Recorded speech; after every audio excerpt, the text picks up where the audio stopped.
ഹരി ഓം. എല്ലാവർക്കും എൻ്റെ വിനീത നമസ്കാരം. ഭഗവത്ഗീതയിലൂടെ ജീവിത വിജയം, ഇതാണല്ലോ നമ്മുടെ വിഷയം. ജീവിത വിജയം എന്നത് നമ്മുടെ ഓരോരുത്തരുടെയും മാനസിക തലത്തിലാണെന്ന് നാം ആദ്യം അറിയണം. മനസ്സെന്ന് പറയുന്നത് അനന്തബോധശക്തിയിൽ നിന്നും വികസിച്ച് വന്ന ചിന്തകളാണെന്ന് അറിയണം. ഈ ചിന്തകൾ രണ്ട് തരത്തിലുള്ളതുണ്ട്. ഒന്ന് ദുർബലങ്ങളായവ, രണ്ട് നമ്മളെ ശക്തരാക്കുന്നവ.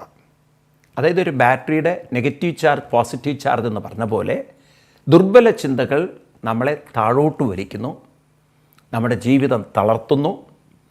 പോസിറ്റീവ് ചിന്തകൾ നമ്മുടെ ജീവിതം കരുത്തുള്ളതാക്കി, ശക്തിയുള്ളതാക്കി, നമുക്ക് ആത്മബലം, ആത്മധൈര്യം, ആത്മശക്തി, ആത്മകരുത്തൊക്കെ നമുക്ക് തരുന്നു. അപ്പോൾ ഇതിൽ നാം ഏത് തലത്തിൽ നിൽക്കുന്നു, അതായത് ചിന്തകളുടെ ഏത് തലത്തിൽ നിൽക്കുന്നു? ദുർബല ചിന്തകളാണോ കൂടുതൽ സ്വാധീനിക്കുന്നത്, അതോ അതിനെ മറികടക്കാനുള്ള പോസിറ്റീവായിട്ടുള്ള കരുത്തുള്ള ചിന്തകൾ നമ്മളിലുണ്ടോ? ചുരുക്കി പറഞ്ഞാൽ ജീവിത പ്രശ്നങ്ങളെ വളരെ ലാഘവത്തോടെ കാണാൻ, എളുപ്പത്തിൽ അതിനെ തരണം ചെയ്യാൻ നമ്മൾ പ്രാപ്തരാണോ, യോഗ്യരാണോ, നമുക്ക് കഴിവുണ്ടോ, മിടുക്കുണ്ടോ? ഇത് നാം സ്വയം അനലൈസ് ചെയ്ത് മനസ്സിലാക്കണം. ഇപ്പോൾ നമുക്ക് വേണ്ടത് മാനസിക വികാസമാണ്. എനിക്കൊരു സന്തോഷമുള്ളത് എന്താണെന്ന് വെച്ചാൽ, ഇപ്പോൾ ലോകത്തിൽ പോലും വലിയ ശാസ്ത്രജ്ഞന്മാർ ചിന്തിക്കാൻ തുടങ്ങിയ കാര്യങ്ങൾ, ഡാർവിൻ്റെ എവല്യൂഷൻ തിയറിയെക്കുറിച്ച് ചർച്ച ചെയ്യുന്ന കൂട്ടത്തിൽ ജൂലിയൻ ഹസ്കിലി, ബ്രിട്ടീഷ് ശാസ്ത്രജ്ഞനാണ്. അദ്ദേഹം സൈക്കോളജിക്കൽ ലെവലിലൊക്കെ ഒരുപാട് പഠനം നടത്തിയ ആളാണ്, ജൂലിയൻ ഹസ്ലി. അദ്ദേഹത്തിൻ്റെ ഒരു പ്രഭാഷണത്തിൽ പറയേണ്ടായി, അതായത് ഒരു ഓർഗാനിക് എവല്യൂഷനിൽ നിന്നും ഇപ്പോൾ മനുഷ്യൻ ഒരു സൈക്കോ സോഷ്യൽ എവല്യൂഷനെക്കുറിച്ച് മനസ്സിലാക്കേണ്ട കാലമായിരിക്കുന്നു. കൃഷ്ണൻ പറഞ്ഞിടത്തേക്കാണ് ഈ ജൂലിയൻ ഹസ്കിലെ തൻ്റെ പ്രസംഗം കൊണ്ടെത്തിച്ചത്. അതായത് മനുഷ്യൻ വിദ്യാഭ്യാസപരമായി പുരോഗതി പ്രാപിക്കുമ്പോൾ മാനസികമായി വികസിക്കുന്നില്ല എന്നും, ഇനി നമ്മൾ ആ ഒരു വികാസത്തെക്കുറിച്ച് ചിന്തിക്കേണ്ടിയിരിക്കുന്നു എന്ന് പറയുമ്പോൾ 5000 വർഷം മുമ്പ് ഭഗവാൻ കൃഷ്ണൻ പറഞ്ഞതാണ്, മനുഷ്യ മനസ്സിനെ വികസിപ്പിച്ചിട്ടില്ല എങ്കിൽ അത് നിങ്ങളുടെ ജീവിതം താളം തെറ്റിക്കും. നിങ്ങൾക്ക് കൂടുതൽ സന്തോഷവും സംതൃപ്തിയും കൃതാർത്ഥതയും ധന്യതയും ധൈര്യവും കരുത്തും ഊർജവും വേണമെന്നുണ്ടോ? എങ്കിൽ മനസ്സ് വികസിപ്പിച്ചേ പറ്റൂ. മനസ്സ് വികസിപ്പിക്കാനുള്ള പരിശീലനങ്ങൾ ചെയ്തേ പറ്റുള്ളൂ. അതാണ് ഭഗവാൻ കൃഷ്ണൻ 39ാമത് ശ്ലോകത്തിൽ 3-ാം അധ്യായത്തിൽ വിസ്തരിക്കുന്നത്. കഴിഞ്ഞ ക്ലാസ്സിൽ നമ്മൾ തുടങ്ങി, ആവൃതം ജ്ഞാനമേതേന ജ്ഞാനിനോ നിത്യവൈരിണാം കാമരൂപേണ കൗന്തേയ ദുഷ്പൂരേണാനലേന ച. അതിഗംഭീരമായ കണ്ടെത്തലാണ്. കാമരൂപേണ ദുഷ്പൂരേണ, മനസ്സിൽ അടിഞ്ഞുകൂടിക്കിടക്കുന്ന കാമചിന്തകൾ. കാമം എന്നുള്ള വാക്ക് നമ്മൾ ആവർത്തിച്ചു. കേവലം ഒരു സെക്ഷൽ തോട്ട്സുകളെയല്ല, ആകർഷണങ്ങളെയല്ല, ഒരു പെണ്ണിനോട് ശൃംഗരിക്കുന്നതല്ല, കിന്നാരം പറയുന്നതല്ല ഇവിടുത്തെ കാമം. ഇവിടെ കാമം എന്ന് പറഞ്ഞാൽ അവനവൻ്റെ ദൗർബല്യങ്ങളോടുള്ള ആകർഷണം. അതായത് നമ്മുടെ തന്നെ പോരായ്മകളെ ന്യായീകരിക്കുന്ന സ്വഭാവം, അത് മുറുകെ പിടിക്കുന്ന സ്വഭാവം. അങ്ങനെയൊക്കെയാണ് ജീവിതം എന്നങ്ങോട്ട് ധരിച്ചു ജീവിക്കുക. പ്രതിസന്ധികൾ വരുമ്പോൾ തരണം ചെയ്യാൻ പറ്റാതെ പൊട്ടിത്തെറിച്ച് അതിനെയൊക്കെ കുറ്റപ്പെടുത്തി അങ്ങനെ ജീവിക്കുന്ന സ്വഭാവത്തെയാണ് കാമം എന്ന് പറയുന്നത്.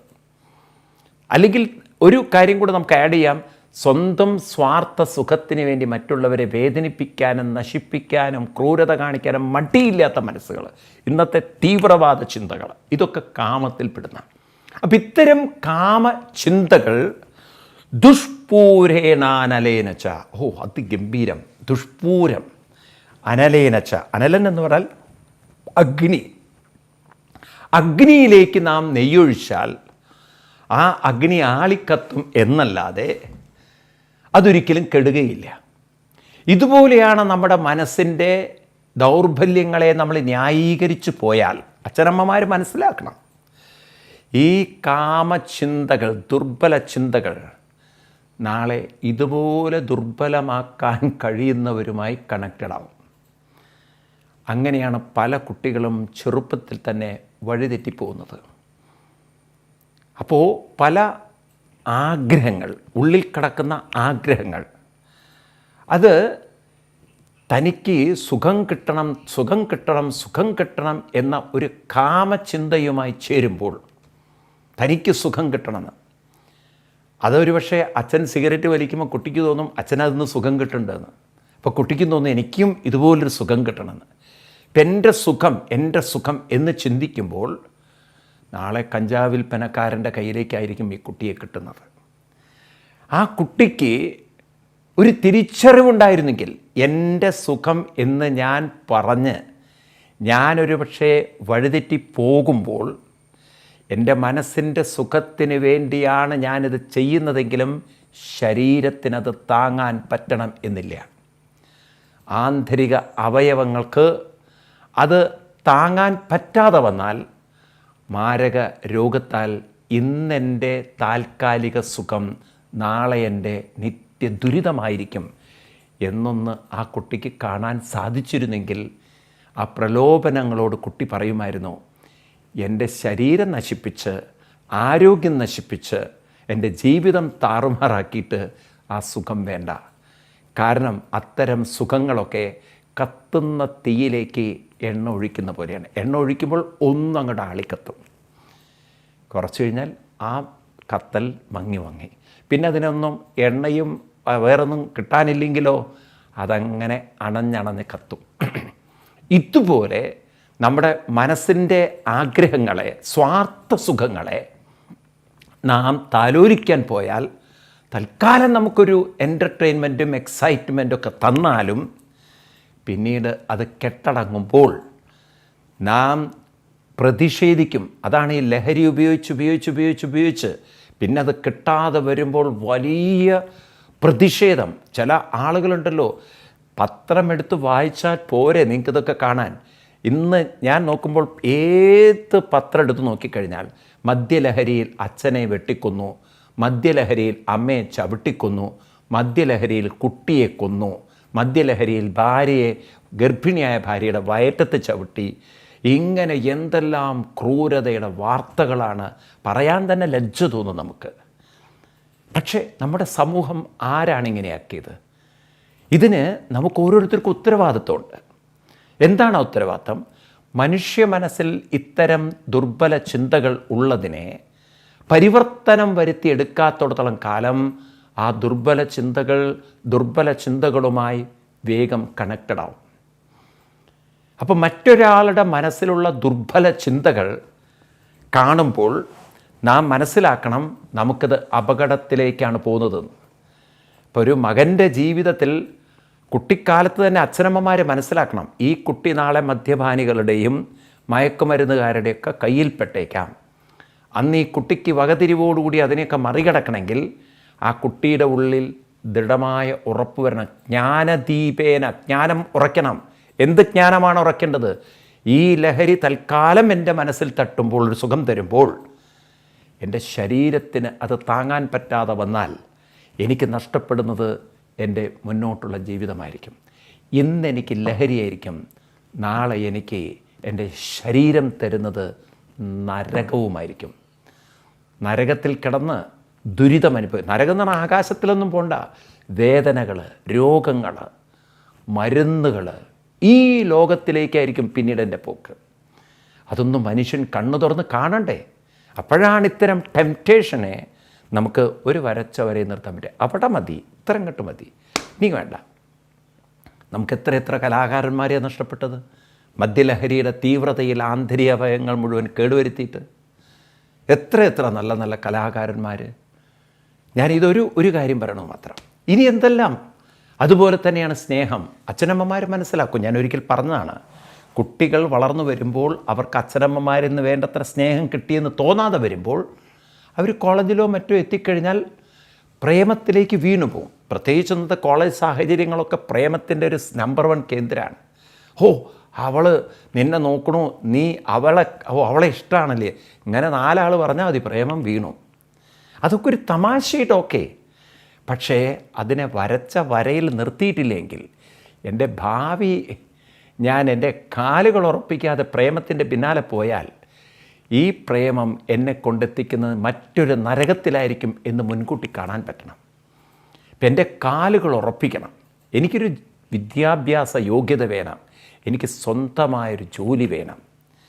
അങ്ങനെ ഞാൻ വിദ്യാഭ്യാസവും സ്വന്തം കാലിൽ നിന്ന് ഞാൻ നോക്കണം ആ വീട്ടിലും വീട്ടുകാരുടെയൊക്കെ സ്വഭാവവും സംസ്കാരവും എങ്ങനെയാണെന്ന്. കാരണം പ്രേമം കൊണ്ട് കുറേ എണ്ണം ഓടിപ്പോയിട്ട് അവസാനം മണ്ണെണ്ണ ഒഴിച്ച് തീ കൊളുത്തി മരിക്കേണ്ട ഗതികേട് വന്ന നാടാണ് നമ്മുടെ നാട്. പ്രേമം കൊണ്ട് ഓടിപ്പോയിട്ട് അവസാനം തൂങ്ങി മരിച്ചവരുടെ എണ്ണം ധാരാളമുള്ളവരുടെ നാടാണ് നമ്മുടെ നാട്. അപ്പം എന്തുകൊണ്ട് അങ്ങനെയുള്ള കാര്യങ്ങളൊക്കെ തകർന്നു പോയെന്ന് ചോദിച്ചു കഴിഞ്ഞാൽ പോയവരുടെ കണക്ക് കൂട്ടൽ തെറ്റി. മനസ്സിലായില്ലേ? ഒരാവേശത്തിനങ്ങോട്ട് ചെന്നതാണ്. പണ്ട് പറയാറുണ്ടല്ലോ ഒരു ഭാഷ, പുലി പോലെ പോയി എലി പോലെ വന്നു എന്നുള്ളത്. അങ്ങനെ പുലി പോലെ പോയതാണ്, എലി പോലെ വരേണ്ടി വന്നു. അപ്പം അതുകൊണ്ട് നമ്മൾ മനസ്സിലാക്കണം. പണ്ട് ജോക്ക് പറഞ്ഞത് ഞാൻ ഈ സന്ദർഭത്തിൽ ഓർക്കുകയാണ്. പുലിയുടെ കല്യാണമായിരുന്നു. അപ്പം പുലി എല്ലാ സുഹൃത്തുക്കളെയൊക്കെ വിളിച്ചിട്ടുണ്ട്. അതിഗംഭീരമായി പുലിയും പുലിപ്പെണ്ണും തമ്മിലുള്ള കല്യാണം. കാട്ടിൽ അതിഗംഭീരമായി നാദസ്വരം, കച്ചേരി, അവരുടെ രീതിയിൽ കുറേ കുറുക്കന്മാർ ഓരിയിടുന്നു. അതൊക്കെയാണ് അവരുടെ നാദസ്വരം. ഗംഭീരമായ ഭക്ഷണമൊക്കെ ഒരുക്കിയിട്ടുണ്ട്. ബിരിയാണി ഇതെന്നൊക്കെ പറഞ്ഞ് ഒക്കെ ഒരുക്കിയിട്ടുണ്ട്. അപ്പോഴാണ് ഈ പാർട്ടി ഇങ്ങനെ നടന്നുകൊണ്ടിരിക്കുന്നതിൻ്റെ ഇടയിൽ ചെക്കനും പെണ്ണും ഇങ്ങനെ സ്റ്റേജിലിരുന്ന് പലരുടെയും സമ്മാനം മേടിക്കുന്നുണ്ട്. സിംഹം വന്ന്, രാജാവല്ലേ, അപ്പുറത്ത് ഗമയിലിരിക്കുന്നുണ്ട്. അങ്ങനെ മൃഗങ്ങളൊക്കെ പലരും ഭക്ഷണം കഴിക്കുന്നു. അതിൻ്റെ ഇടയിൽ കുറേ ആൾക്കാർ സ്റ്റേജിലിരുന്ന് ഫോട്ടോ എടുക്കുന്നു. ഭയങ്കര ആഘോഷം, വാദ്യക്കാർ, നൃത്തക്കാർ. അപ്പോഴാണ് ഒരു കുഞ്ഞൻ എലി വന്നിട്ട്, കണ്ടാത്തിരി പ്രായമുണ്ട്, വന്നിട്ട് സ്റ്റേജിൽ കയറി പുലിക്കും കൈ കൊടുത്തു, പുലി പെണ്ണിനും കൈ കൊടുത്ത് അവിടെ ഒരു മൂലയിൽ അങ്ങനെ നിന്നപ്പോൾ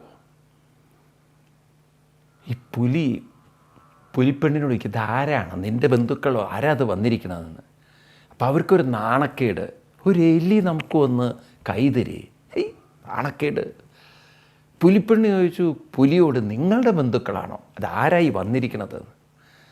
അപ്പോൾ തന്നെക്കുറിച്ചാണ് ഈ ഡിസ്കഷൻ നടക്കുന്നതെന്ന് മനസ്സിലായപ്പോൾ ക്യാമറാമാൻ പുലിയുടെ മുഖത്തേക്കും പുലി പെണ്ണിൻ്റെ മുഖത്തേക്കും എലിയുടെ അടുത്തേക്കാണ് ക്യാമറ കൊണ്ടുപോകുന്നത്. കാരണം ഡിസ്കഷൻ അതാണെന്ന് വലിയ സ്ക്രീനിൽ നോക്കിയപ്പോൾ എലിക്ക് മനസ്സിലായി. എലി ഉടനെ തന്നെ ആ ക്യാമറാമാൻ്റെ അടുത്ത് ചെന്നിട്ട് പറഞ്ഞു, നിങ്ങളുടെ ഇതിൽ ശബ്ദം വരുന്നുണ്ടെങ്കിൽ ഓൺ ചെയ്തിടണം, എനിക്ക് ചിലത് പറയാനുണ്ട്. എന്നിട്ട് പുലിയെ നോക്കിക്കൊണ്ട് പറഞ്ഞു, താങ്കൾ എന്നെ അത്ര വില കുറച്ചൊന്നും കാണണ്ട. പുലിപ്പെണ്ണിനോട് പറഞ്ഞു, നീയും അത്ര വില കുറച്ചൊന്നും എന്നെ കാണണ്ട. പുലിയോട് ഒന്നുകൂടി പറയാണ്, ഓർത്തോളൂ, ഞാനും പണ്ടൊരു പുലിയായിരുന്നു, വിവാഹത്തിന് ശേഷമാണ് ഇങ്ങനെ ആയിപ്പോയതെന്ന്. അപ്പോൾ പണ്ടൊരു പുലിയായിരുന്നു അത്രേ, ആ പുലിയാണിപ്പം എലിയായിട്ട് മാറിയത് എന്ന് പറയുമ്പോൾ പോയ പുലികളൊക്കെ എലിയായി പിന്നെ തിരിച്ചു വരാത്ത എലികളുടെ കണക്കും നമുക്കുണ്ട്. തൂങ്ങി മരിച്ചും പെട്രോൾ ഒഴിച്ച് കത്തിച്ചും അങ്ങനെയൊക്കെ അപകടങ്ങളായവർ. ഇതൊക്കെ എന്തുകൊണ്ടാണ് ചോദിച്ചു കഴിഞ്ഞാൽ മനസ്സിലുള്ള കാമനകൾ, മനസ്സിലുള്ള പല പ്രതീക്ഷകൾ, അതിനനുസരിച്ച് നാം അത് ശരിയാകും, അതാണ് ശരി, അത് മാത്രമേ ശരിയുള്ളൂ, അതൊക്കെ ചില പെൺകുട്ടികളൊക്കെ അച്ഛനന്മാരോട്, നിങ്ങളെക്കാൾ അവനാണ് എന്നോട് സ്നേഹം എന്ന് അത്ര അങ്ങോട്ട് കണക്കുറപ്പിച്ചിരിക്കുകയാണ്, അത്ര ദൃഢമാക്കി വെച്ചിരിക്കുകയാണ്. പക്ഷേ ഈ പ്രേമങ്ങളൊന്നും നാളെ അതേപോലെ ഉണ്ടാവില്ല എന്ന് തിരിച്ചറിയാൻ മാത്രമുള്ള വകതിരിവില്ലാതെ പോയതുകൊണ്ട് മനുഷ്യൻ ഇത്തരം കെണികളിൽ പെട്ടുപോകുന്നു. അപ്പം മനുഷ്യ മനസ്സിൻ്റെ പ്രയോറിറ്റീസ് മാറുമെന്ന് നേരത്തെ മനസ്സിലാക്കിയൊരു പെൺകുട്ടി ഇന്ന് അവന് എന്നോട് ആകർഷണം തോന്നും, നാളെ എൻ്റെ കഴുത്തിൽ കിടന്ന ആഭരണത്തോടായിരിക്കും, അല്ലെങ്കിൽ എൻ്റെ അച്ഛനിൽ നിന്ന് കിട്ടേണ്ട വല്ല പണത്തോടായിരിക്കും. കാരണം നാളെ അവൻ്റെ ജീവിതം വേറൊരു സുഖത്തിലേക്ക് പോയാൽ, കാറും ഫ്രണ്ട്സുമായിട്ടുള്ള സുഖത്തിലേക്ക് പോയാൽ, അന്ന് ഞാൻ ഒരാവശ്യമില്ലാത്തൊരു ആളായാൽ, അന്ന് എനിക്കെന്താണ് വിലയുള്ളത്, നിലനിൽപ്പുള്ളത്? ഇത് ചിന്തിക്കാനുള്ള ത്രാണി ഇതിൻ്റെ ആരംഭകാലത്തിലുണ്ടാവില്ല, ആ വകതിരിവുണ്ടാവില്ല. കാരണം എന്താ വെച്ചാൽ ആവൃതം അങ്ങനെ ആ ഒരു അന്ധമായ കുറേ ധാരണകൾ മനസ്സിനെ അങ്ങോട്ട് ഉറച്ച് പിടിച്ചിരിക്കുകയാണ്. അതുകൊണ്ട് കാണേണ്ടതൊന്നും കാണില്ല, കേൾക്കേണ്ടതൊന്നും കേട്ടാൽ പോലും മനസ്സിൽ പതിയില്ല. ആരൊക്കെ നോക്കൂ, ആലോചിക്കൂ, എടുത്ത് ചാടരുത്, ചിന്തിക്കൂ 2 വട്ടം, ഒരു ചിന്തയുമില്ല. ഇവിടെ എടുത്ത് ചാട്ടമാണ്, ഓട്ടമാണ്, അവസാനം ജീവിതം തകരലാണ്. ഓട്ടവും ചാട്ടവും എത്തുന്നത് അവസാനം കുത്തനെയുള്ള വീഴ്ചയിലാണ്. അപ്പം അതാണ് ഇവിടെ കൃഷ്ണൻ പറയുന്നത്, ആവൃതം ജ്ഞാനമേതേന. ഈ ജ്ഞാനത്തെ, തിരിച്ചറിവിനെ, വിവേകത്തെ മനുഷ്യൻ്റെ മനസ്സുള്ള അമിതമായ കാമക്രോധ ചിന്തകൾ, അതായത് പല മുൻവിധികൾ ആവൃതം ചെയ്തിരിക്കുകയാണ്. നമ്മൾ ഓരോരുത്തരും അറിഞ്ഞിരിക്കുന്നത് നമ്മുടെ മനസ്സിൽ കുറേ ദൗർബല്യങ്ങൾ നാം അറിയാതെ അടിഞ്ഞുകൂടി കിടക്കുന്നുണ്ട്. ഭയം എപ്പോൾ പുറത്തു വരും നമുക്കറിയില്ല. ആ ഭയമായിരിക്കാം നമ്മുടെ അന്ധകനായിത്തീരുന്നത്. ഒരു പാമ്പ് അടുത്തുകൂടെ പോയാൽ ചിലപ്പം ഭയന്നിട്ട് പാമ്പിനേക്കാളും വേഗത്തിൽ പാമ്പ് അതിൻ്റെ മാളത്തിൽ പോയിണ്ടാവും, നമ്മളും മിക്കവാറും മാളത്തിലേക്ക്, അത് വന്ന വഴിക്ക് നമ്മളും പോകുന്നു, മരിച്ചു പോകും. ഭയം നമ്മുടെ ഉള്ളിൽ എത്രമാത്രം തീവ്രത നമുക്കൊരിക്കലും അറിയില്ല. അതുപോലെ ക്രോധം എപ്പോൾ അത് പൊട്ടിപ്പുറപ്പെടും നമുക്കറിയില്ല. ദുഃഖം എത്രയുണ്ട് നമുക്കറിയില്ല. അതെല്ലാം സാഹചര്യങ്ങൾ വരുമ്പോൾ നമ്മുടെ ഉള്ളിൽ നിന്നും പൊട്ടി പുറത്തു വരും. അപ്പം അതുകൊണ്ട് അതിനെ നമുക്ക് നേരിടണമെങ്കിൽ, നമുക്ക് ആ ജ്ഞാനത്തെ ഉണർത്തണമെങ്കിൽ, ഉണർന്ന് ഉള്ളിൽ എന്താ പറയുക, അതിനെ മറച്ചു കിടക്കുന്ന ജ്ഞാനത്തെ ഒന്ന് തുറന്നു കൊണ്ടുവരണമെങ്കിൽ അതിന് നമ്മൾ ചില അനുഷ്ഠാനങ്ങളും കൃത്യനിഷ്ഠകളും പാലിക്കണം. എങ്കിലേ ഈ ഉള്ളിലുള്ള ജ്ഞാന വെളിച്ചത്തിന് ഒന്ന് പുറത്തേക്ക് പ്രകാശിക്കാൻ സാധിക്കുള്ളൂ. നിങ്ങൾ ഒരു പണ്ടൊക്കെ പാനീസൊക്കെ എന്ന് പറയും, അതായത് റാന്തൽ എന്നൊക്കെ പറയും. പഴയ കാലത്ത് ആളുകൾക്ക് വീട്ടിൽ കറണ്ടൊന്നും വേണ്ടത്ര ഇല്ലാത്തൊരു കാലഘട്ടത്തിൽ ഈ റാന്തൽ വിളക്കുകളൊക്കെ. അപ്പോൾ ഈ റാന്തൽ എന്ന് പറഞ്ഞാൽ കുഴൽ വെച്ചിട്ടുള്ളൊരു വിളക്കാണ്. അപ്പോൾ വിളക്കിന് കുറച്ച് കഴിഞ്ഞാൽ അതിന് കരിയൊക്കെ വന്ന് അതിൻ്റെ വെളിച്ചത്തിരി കുറയും. അപ്പോൾ ആളുകൾ എന്ത് വെച്ചാൽ ഒന്ന് കൂട്ടി വയ്ക്കും. അപ്പോൾ കൂട്ടി വയ്ക്കുമ്പോൾ കുറച്ചുകൂടി തീവ്രമായിട്ട് ആ വെളിച്ചം പുറത്തേക്ക് വരും. പക്ഷേ ഈ പുക കാരണം, അതായത് കുഴലിൽ പറ്റിയിരിക്കുന്ന കരിപ്പുക കാരണം വീണ്ടും വെളിച്ചം പുറത്തേക്ക് വരില്ല. ഇതുപോലെ നമ്മുടെ ഉള്ളിൽ അറിവിൻ്റെ, തിരിച്ചറിവിൻ്റെ വെളിച്ചമങ്ങനെ ജ്വലിച്ചുകൊണ്ടിരിക്കുകയാണ്. എന്നാൽ കാമക്രോധങ്ങളുടെ പുക അങ്ങനെ മൂടിക്കിടക്കുന്നത് കൊണ്ട് നാം ആ ഒരു വെളിച്ചത്തിൻ്റെ ദീപം, അതിൻ്റെ ഉജ്ജ്വലത കൂട്ടിയാൽ, ഒരു റാന്തലിൻ്റെ കാര്യത്തിൽ പുക പിടിച്ചത് തുടച്ചു കളയാതെ പോവില്ല. എന്നാൽ ഇവിടെ നാം ആ പോസിറ്റീവായിട്ടുള്ള ചിന്തകൾ, നമ്മുടെ സാധനാനുഷ്ഠാനങ്ങൾ, അതിനാണ് അച്ഛനും അമ്മയും നേരത്തെ എണീക്കണം, കുട്ടികളെയും കൊണ്ട് ചെറുപ്പത്തിൽ അമ്പലത്തിൽ പോകണം, വെറുതെ വർത്തമാനം പറഞ്ഞു പോകരുത്, ആ ക്ഷേത്രവുമായി ബന്ധപ്പെട്ട കഥകൾ, അല്ലെങ്കിൽ അവിടെ ഇരിക്കുന്ന ദേവനുമായി ബന്ധപ്പെട്ട കഥകൾ. നമുക്കുണ്ടോ കഥകൾക്കൊരു പഞ്ഞം?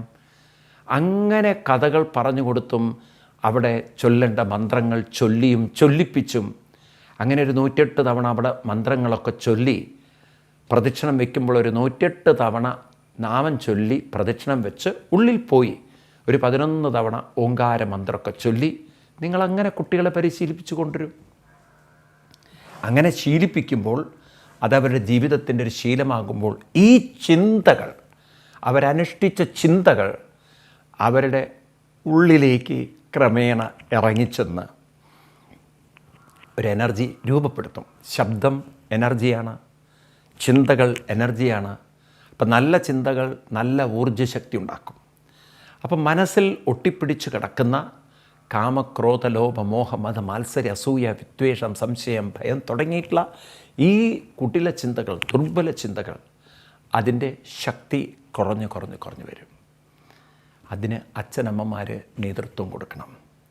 എനിക്ക് ഭഗവത്ഗീതയോട് ഇത്ര ഒരു ആദരവുള്ളതിന് കാരണം ഇന്ന് പല സെമറ്റിക് മതങ്ങളും പറയുന്നത് മനുഷ്യൻ വെറും ഒരു ഓർഗാനിക് എന്ന രീതിയിലാണ്. അതായത് മനുഷ്യൻ്റെ ജീവിതത്തിൻ്റെ ലക്ഷ്യം സ്വർഗത്തിൽ പോയി കുറേ ഭോഗ സുഖങ്ങൾ അനുഭവിക്കുക എന്നാണ്. അതായത് ഭൂമിയിൽ കിട്ടുന്ന ഭോഗങ്ങൾ അവിടെയും കിട്ടുക. ഞാൻ ഇത്തരം ആളുകളോടൊക്കെ ചോദിക്കാനുള്ളത്, മനുഷ്യൻ വെറും ഭോഗതൃഷ്ണയിൽ ജീവിക്കുന്നവനാണെങ്കിൽ, ഭോഗമാണ് അവൻ്റെ ലക്ഷ്യമെങ്കിൽ, ഈ മനുഷ്യ മനസ്സിന് ഭോഗം കൊണ്ടാണ് സുഖങ്ങൾ കിട്ടുന്നതെങ്കിൽ, നമ്മൾ ഒരു കാര്യം മനസ്സിലാക്കണം. ഈ ഭോഗതൃഷ്ണകളൊക്കെ എന്തേ മനുഷ്യന് ഇത്ര രോഗങ്ങൾ ഉണ്ടാക്കി വെച്ചത് എന്ന് മാത്രമല്ല, ഭോഗം ചിന്തിക്കും തോറും അമിതമായ ഭോഗതൃഷ്ണകളൊക്കെ ഇന്നുവരെ ഒരാളുടെ മനസ്സിനെയും ഉയർത്തിയിട്ടില്ല. അത് കള്ളിൻ്റെ പിന്നാലെ പോകുന്ന ആൾക്കാരെ നോക്കൂ നിങ്ങൾ. കുറേ കഴിഞ്ഞാൽ അവൻ്റെ ജീവിതം സ്വയം തകർത്തതാണ് നമ്മൾ കാണുന്നത്. ആരും ഉയർന്നിട്ടുണ്ട്. പെണ്ണിൻ്റെ പിന്നാലെ പോകുന്നവൻ അവസാനം അവൻ്റെ ജീവിതം മുഴുവൻ അവൻ തകർത്തതായിട്ടാണ് നമ്മൾ കാണുന്നത്. നിങ്ങൾ നോക്കൂ, ഏത് ഭോഗത്തിൻ്റെ പിന്നാലെ മനുഷ്യൻ പോയിട്ടുണ്ടോ അവൻ അവസാനത്തെ അവൻ്റെ അനുഭവം തകർന്ന തളർന്ന തരിപ്പണമായ ജീവിതമാണ്. അല്ല എന്ന് നിങ്ങൾ ഏതെങ്കിലും ഒരു കഥയിലൂടെ എനിക്ക് കാണും. ജീവിച്ചവരുടെ കഥ, അല്ലാതെ പൊട്ടക്കഥകൾ, ചരിത്ര കഥകൾ എടുത്ത് കാണിക്കരുത്. ഇവിടെ ജീവിച്ച ആളുകൾ, എൻ്റെ ചുറ്റുപാട് ഞാൻ കണ്ട കുറേ ആളുകൾ മദ്യം കഴിച്ച് അവസാനം അവശരായി മരിച്ചവരാണ്. ആരും ധീര വീരശൂര പരാക്രമികളായിട്ട് ഞാൻ കണ്ടിട്ടില്ല. മദ്യലഹരിയിൽ എന്നിട്ടാണ് സ്വർഗത്തിൽ മദ്യപ്പുഴ. അവിടെ ഇത് തന്നെയല്ലേ സംഭവിക്കുക? ദുർബലനായി തകർന്ന് തരിപ്പണമാവുന്ന ജീവിതം. ഏത് ഭോഗത്തിൻ്റെ പിന്നാലെ പോയാലും അവസാനം മനുഷ്യൻ അവശനാണ്, ദുർബലനാണ്. ഇതാണോ നിങ്ങൾ നേടിക്കൊടുക്കുന്നത്? ഇതാണോ നമ്മുടെ ഒരു മതത്തിൻ്റെ ലക്ഷ്യം? ഭാരതം പഠിപ്പിക്കുന്നത്, ഹിന്ദു സംസ്കാരം പഠിപ്പിക്കുന്നത് ദൗർബല്യത്തെ അംഗീകരിക്കാനല്ല, വളരാനും വികസിക്കാനാണ്. അതാണ് സയൻസും. ഊർജം വികസിക്കുകയാണ്. ആ വികാസം എന്ന് പറയുന്നത് ദുർബലതയല്ല, അത് പ്രകാശമാണ്. ദുർബലത ഇരുട്ടാണ്, അന്ധകാരമാണ്. അന്ധകാരം വരുമ്പോഴാണ് എല്ലാം നിങ്ങൾ നോക്കൂ, ഇരുട്ടങ്ങനെ വ്യാപിച്ച് കട്ടി കൂടി വരുമ്പോൾ, പ്രകാശത്തിന് ഒരു തരി പോലും അതിൽ കടക്കാൻ പറ്റാതെ വരുമ്പോൾ എല്ലാം ഒറ്റപ്പെട്ടു, എല്ലാം അകന്നകന്നു പോയി. നമുക്കൊന്നും കാണാൻ പറ്റില്ല, നമുക്ക് പേടി വരും. എന്നാൽ പ്രകാശം നമുക്ക് എല്ലാറ്റിനെയും കാണിച്ചു തരും. അത് നമുക്ക് ശക്തിയും കരുത്തും തരും. അപ്പം പ്രകാശത്തിൻ്റെ മാർഗം വേണോ, ഇരുട്ടിൻ്റെ മാർഗം വേണോ? വെറും ഭോഗതൃഷ്ണകളിൽ അവശരാവാൻ പോണോ നിങ്ങൾക്ക്? അതോ നിങ്ങൾക്ക് യോഗചിന്ത കൊണ്ട് മനസ്സിനെ വികസിപ്പിക്കണം? ഭോഗം നിങ്ങൾ അനുഭവിച്ചോളൂ. നമ്മുടെ ഋഷിവര്യന്മാർ പറഞ്ഞിട്ടില്ലേ ഭോഗമൊക്കെ അപകടമാണെന്ന്? വേണ്ട ഭോഗങ്ങളൊക്കെ അനുഭവിക്കാം. കൃഷ്ണൻ 7-ാം അധ്യായത്തിൽ പറയുന്നത് കാമം, ധർമാധിഷ്ഠിതമായ കാമം അത് ശ്രേഷ്ഠം തന്നെയാണെന്ന്. ഒന്നിനെയും കൃഷ്ണൻ എതിർത്തിട്ടില്ല. പക്ഷേ മനസ്സ് വികസിക്കണമെങ്കിൽ അതിന് ചില അനുഷ്ഠിക്കുന്ന ശീലങ്ങളുണ്ട്. അതേ കൃഷ്ണൻ ഇൻസിസ്റ്റ് ചെയ്യുന്നുള്ളൂ. നമുക്ക് വേണമെങ്കിൽ, നന്നാവണമെങ്കിൽ. അതുകൊണ്ട് കൃഷ്ണൻ പറഞ്ഞു, എങ്ങനെയാണ് നമ്മുടെ മനസ്സിനെ ഒന്ന് വികസിപ്പിക്കുക? ഇനിയുള്ള 2-3 ശ്ലോകങ്ങൾ അതിഗംഭീരമാണ്. നമ്മുടെ മനസ്സിനെ വികസിപ്പിക്കാൻ വളരെ വ്യക്തമായ, സുദൃഢമായ, വളരെ എളുപ്പമായ പാത നമുക്ക് കാണിച്ചു തരികയാണ്. അടുത്ത ക്ലാസ്സിൽ നമുക്കത് കാണാം വിശദമായിട്ട്. അതുവരെ എല്ലാവർക്കും നന്ദി, നമസ്കാരം.